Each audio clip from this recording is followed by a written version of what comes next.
Hi everyone, this is Darren with Sim Nation. Welcome back to the channel. The SNCFL season is hitting its boiling point. Today we're going to break down a wild stretch of games with our Week 12 and Week 13 recaps, checking in on the league leaders, giving you a quick snapshot of the standings, and finally looking ahead to an absolutely pivotal Week 14 that's filled with ranked matchups and some crucial injury news. If you like this channel, hit that like button, subscribe if you haven't already, and let's dive right into the madness that was Week 12 and Week 13. In Week 12, Stewart and his Duke Blue Devils decided to send a message to the rest of the conference with an absolute dismantling of Wake Forest 55-7.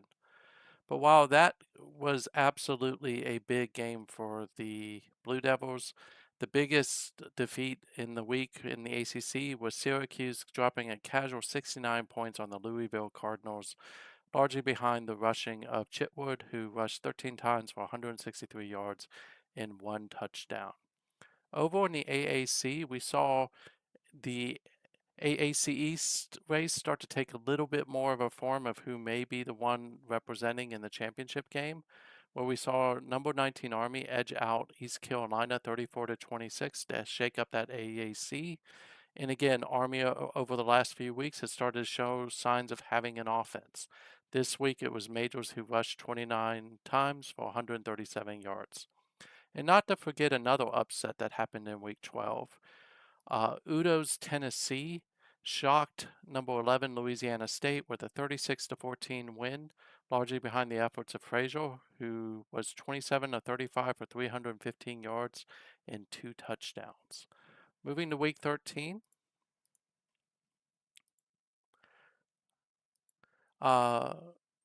Clemson, number 5 Clemson, led by Matt, proved exactly why they are the playoff frontrunner in the Atlantic in the ACC, remaining a flawless 11-0 after crushing Syracuse 66-7. Yeah, Syracuse, you absolutely dismantled a weak Louisville the previous week and then got crushed by Matt in this matchup.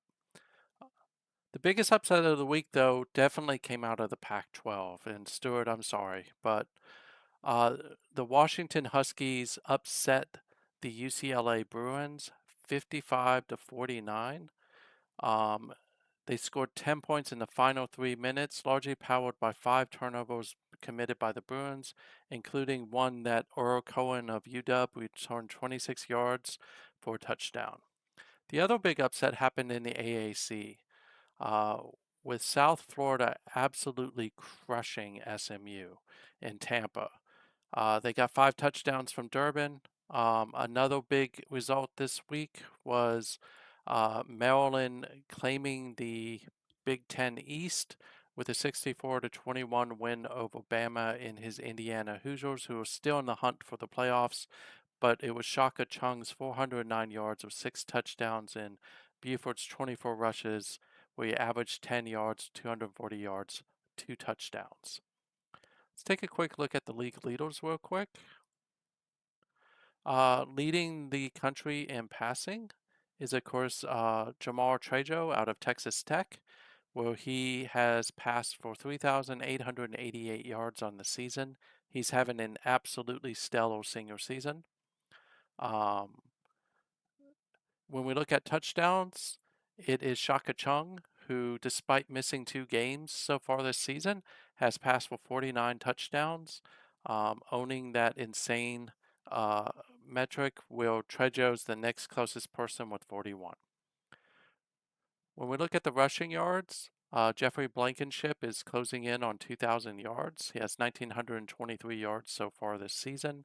Of course, Simon Buford, the Maryland running back, is right up there chasing him with 1,857 yards. The receiving yards hasn't changed. It's still Joseph Masters, who's having an absolute stellar season for the Texas State Bobcats. He has 1,606 yards so far this season. You see John Busby, the wide receiver out of Iowa, and Jason Cochran, the wide receiver out of Miami, are dueling it out along with William Geiger, the tight end from Maryland, for the honor of having the most touchdowns. Of course, Cochran plays for Kev. Geiger plays for me at Maryland. And then when we talk about quarterback efficiency, we'd be remiss if we didn't talk about Thurman Roberts, who has 160.5 The reality is Shaka Chung probably would be uphill if he met the minimum requirements for passing. When we look at tackles, we see Bob Reinhart from BYU is leading the country with 111. From a sacks perspective, we have a couple people who are tied up at 12 sacks, about 5 or 6 to be honest. Highlights would be, of course, William Linville from Maryland, Gene Packle from Iowa, and of course, Max Gonzalez from uh, Texas Christian. Notice a definite trend here that a lot of defensive tackles are getting in on the action. Some of these guys are essentially converted defensive ends, but doesn't matter. In the interception department, we have a couple people tied up at 7 as well, about 5 or 6. But you definitely can see that Bama's Mark Byrne is at Indiana as one of the leaders there, and he's having an absolute stellar season. Keep an eye on Jose Edgar from Miami. He's coming on strong. And then, of course, you have the normal skeletal with Anthony Henson. Of course, a big news for Army this week is Matthew Norton, who has 6 interceptions, and he's missed like 4 or 5 games this season, is back for Army. Don't know how Tony's going to feel about that since he gets Army this week. If we look at the standings, a couple teams have punched their tickets already into the championship game. Of course, one of them is Duke. Duke cannot not make the championship because they hold games in hand over both North Carolina and Miami. So congratulations there, Stewart. Duke is locked up. We'll talk about Clemson in a second. Um, in the American Athletic, it's still pretty wide open. I know Tony's going to be pulling for Army to beat Navy so he can get some space between him and them. And of course, Army essentially has to win out from here on out in order to get that East title. Today could actually be the preview of the championship game for the AAC with Army and SMU. Clemson just needs to beat BC. If they beat BC this week, they will be the ACC Atlantic champions and take on Stewart and Duke. If Boston College wins, though, they will actually claim the Atlantic championship and take on Duke. In the Big 12, it's already decided. It's Texas Tech and Iowa State. Texas Tech, of course, is undefeated. Iowa State wins on the tiebreak because they have beat both Texas and West Virginia this season. So that should be an interesting championship game. In the Big 10, Maryland locked it up with the win over Indiana. No team, they hold games in hand against all the teams that are relevant. And of course, Iowa is going to be playing Maryland in the Big 10 championship game. In terms of Conference USA, my old zero to hero team from last season, Southern Mississippi, has locked up the West. They will, of course, play Marshall for the championship game because Marshall has already locked up the East. Who cares about independence? In the MAC, this one is Tony and EMU locked the West up with a win over Van and Toledo last week. Curtis has owned the East with his Buffalo Bulls throughout the season. They'll face off in the championship game with potential playoff implications, especially for Tony. And of course, they play tonight. So, like the SMU and Army game, in this case, it is going to be a preview for the championship game because neither of these two teams cannot make the championship game.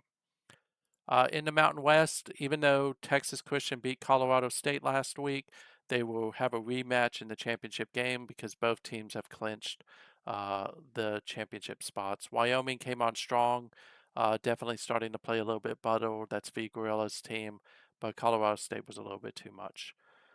In the in the Pac-12, Bama and his Cow Squad have clinched the North. They will be in the championship game.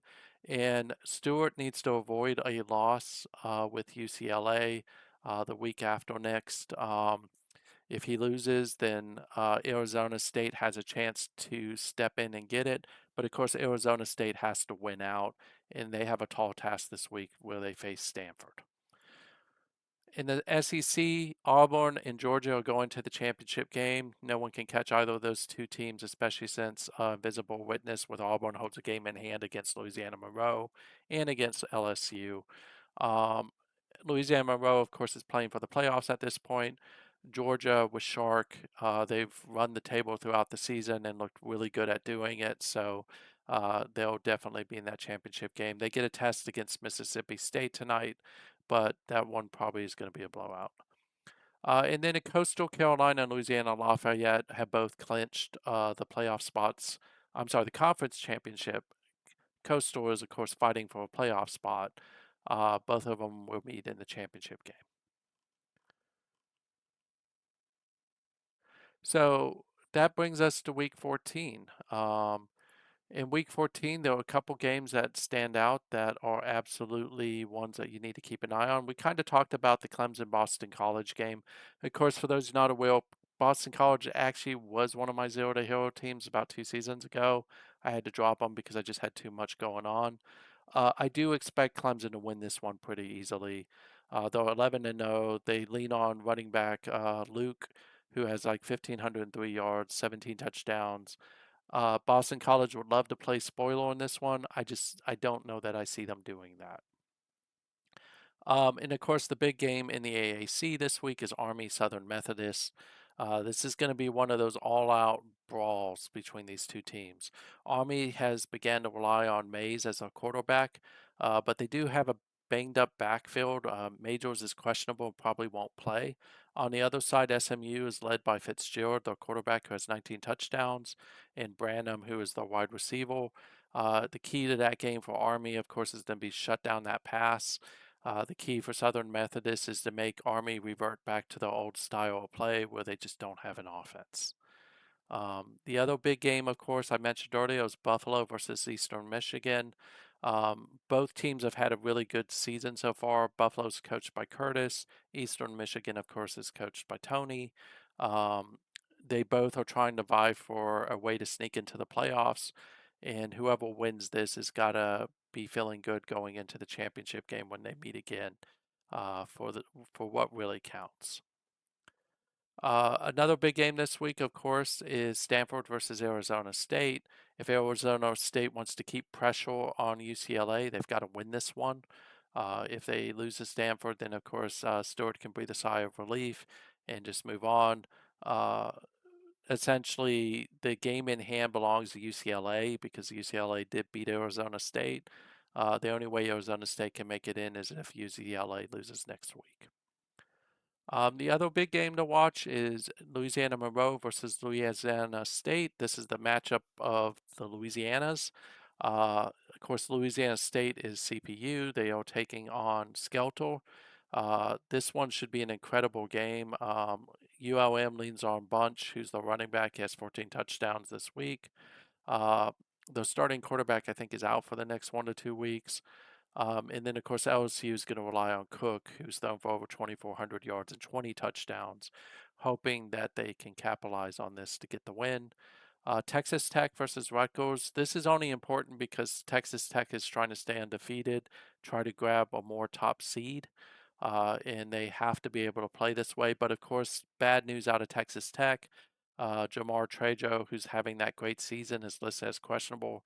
He likely won't play, so you'll probably see Texas Tech rely heavily on Blankenship, the running back. He's got 17 touchdowns this season, leads the nation in rushing, so he's a good backup plan. And then, of course, the other game to keep an eye on. This is a potential trap game for Shark with Georgia. Paul with Renfro, the quarterback, he's thrown for over 3,000 yards, 31 touchdowns. He's definitely got that Bulldog offense humming. They'll need to protect Renfro to avoid a trap, but I'm pretty confident they're going to do that, and I don't see them losing this game. So that's about it for now. It's going to be a massive week of football with so many playoff hopes hanging by a thread. Let me know in the comments below, who do you think is on upset alert this week? And do you think that Texas Tech can get by Rutgers without Trejo and keep their perfect season going? As always, thank you for your time and thank you for your support. I hope you all have a wonderful evening.